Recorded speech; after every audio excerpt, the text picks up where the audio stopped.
हम सब लोग यहाँ पर एकत्रित हुए हैं, ये सबके लिए बड़ी गौरव की बात है। हमारे बीच में स्वतंत्रता सेनानी बैठे हुए हैं और इस कार्यक्रम की अध्यक्षता कर रही विधानसभा की पूर्व सदस्य शशि शर्मा जी और इस कार्यक्रम का कुशलता पूर्वक संचालन कर रहे हमारे अधिवक्ता बड़े भाई राजेश पांडे जी और उत्तराखंड से आए हुए हमारे रघुवंशी जी।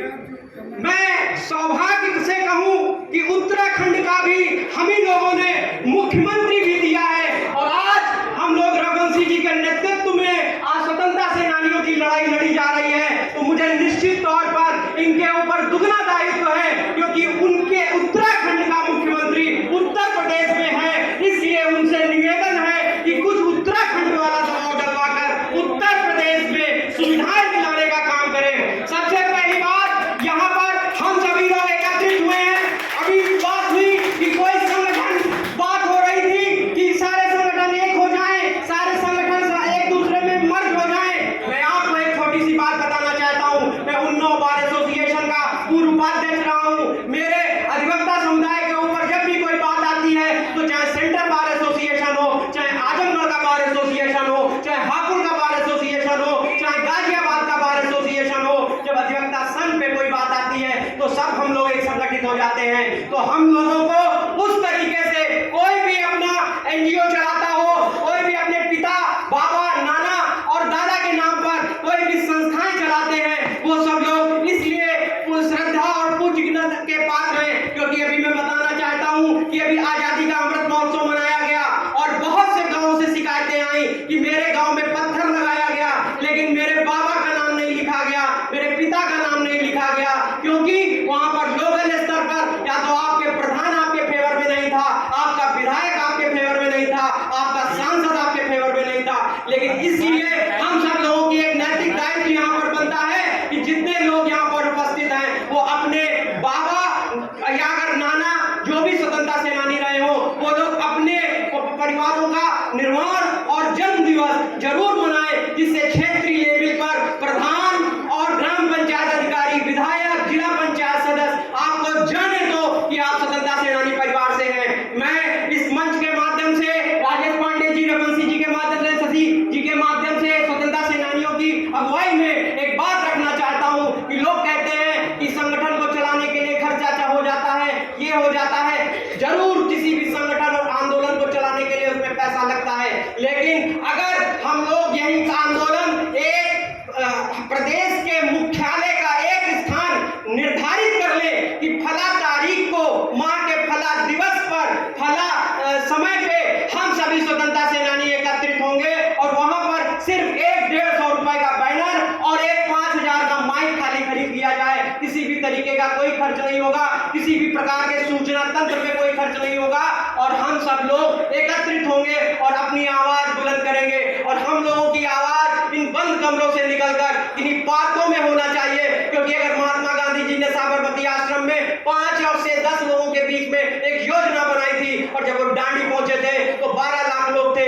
तो मैं राजेश पांडे जी को इसके लिए कहता हूं क्योंकि उन्होंने बहुत आंदोलन किए हैं, बहुत लखनऊ में अगुवाई की है, क्योंकि मैं तो भी जूनियर हूं और मैं इनसे सीखता रहता हूं। मैं इनको एक सुझाव के साथ एक निवेदन करना चाहता हूं, संगठन और स्वतंत्रता सेनानी परिवार ये इतना ही इसकी कोई जरूरत नहीं, सिर्फ हम स्वतंत्रता सेनानी परिवार से हैं और अमुक स्थान पर हम सब लोग एकत्रित होंगे, ये तिथि निर्धारित कर दी जाए, उससे हम लोगों को सहूलियत मिलेगी। मैं एक बात और कहना चाहता हूं कि आजादी का अमृत महोत्सव, कल मैं गया था, कल यहाँ पर झूलेलाल पार्क में कार्यक्रम मनाया गया था। मुझे बड़ा दुख हुआ कि आजादी का अमृत महोत्सव मनाया जा रहा था, वहां पर ब्रिगेडियर, कर्नल और भूतपूर्व सैनिकों को सम्मानित किया गया। वो मेरे गौरव है, क्योंकि मेरे परिवार में भी भारतीय वायुसेना और आर्मी में लोग हैं। मुझे इस बात का दुख नहीं हुआ कि बर्थडे था बाबा का और पोते का केक काटा गया। मैं इसलिए दुखी हूं कि जिस तरीके से स्वतंत्रता सेनानियों का आंदोलन था और ये स्वतंत्रता सेनानियों की लड़ाई थी,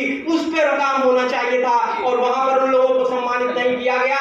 ये संगठन के लोग इस बात पर भी ध्यान दें। और मैं एक बात और सम्मान के साथ कहना चाहता हूं कि अगर कारगिल का दिवस होता तो आप उसमें कारगिल के शहीदों को सम्मानित करते, अगर सीआईएसएफ का स्थापना दिवस होता तो आप उनको सम्मानित करते, आर्मी दिवस होता तो आप उनको करते, लेकिन हम लोगों को न बुला के, शशि दीदी भारतीय जनता पार्टी की बड़ी नेता भी हैं और स्वतंत्रता सेनानी परिवार से हैं। मैं कहता हूं आपको पूछा गया होता, आपको पूछा गया होता, आपको पूछा गया होता तो मेरा सीना गदगद हो जाता। मेरी दो मूर्तियां बैठी हैं, इनको पूछा गया होता तो मैं ये मान लेता शंकर जी की चाहे बड़ी बटिया हो चाहे शंकर जी की छोटी बटिया हो, कहीं शंकर ही जी जाती है। अगर उन स्वतंत्रता सेनानियों का सम्मान नहीं हुआ है तो इसके लिए भी मैं रघुवंशी जी से चाहूंगा कि वो अपने मुख्यमंत्री जी से जो उत्तराखंड से आते हैं उनसे ये बात कहें कि स्वतंत्र जिसका जितना वो एक बात हमारे मुख्यमंत्री जी कहते हैं, जिसका जिसका जो चीज हिस्से में है उसको मिल के रहेगी। और मैं उन्हीं की अगुवाई में ये कार्यक्रम हुआ और स्वतंत्रता सेनानी परिवारों का वहां पर सम्मान नहीं हुआ,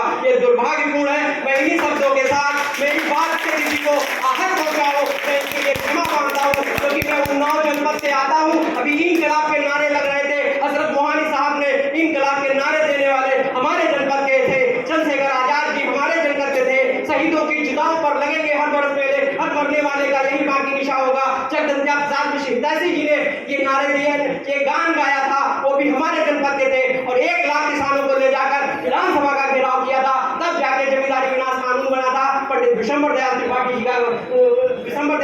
जी की अगुवाई में। पंत जी मुख्यमंत्री थे और इस कानून को पास किया था। इसलिए मैं रघुवंशी जी को भी आभार व्यक्त करना चाहता हूँ और अपनी बात इसलिए कह रहा हूँ कि पंत जब भी उत्तराखंड से थे और आज भी हम लोगों को ऐसी अगुवाई की जरूरत है कि विशंबर दयाल त्रिपाठी जैसी अगुवाई हो और अब स्वतंत्रता सेनानियों का सम्मान जीवित किया जाए। मुझे टूथपेस्ट, ड्रेस और नौकरियों में आप आरक्षण दे न दे, लेकिन हमारे स्वतंत्रता सेनानी पूर्वजों के सम्मान दे, क्योंकि मेरा सम्मान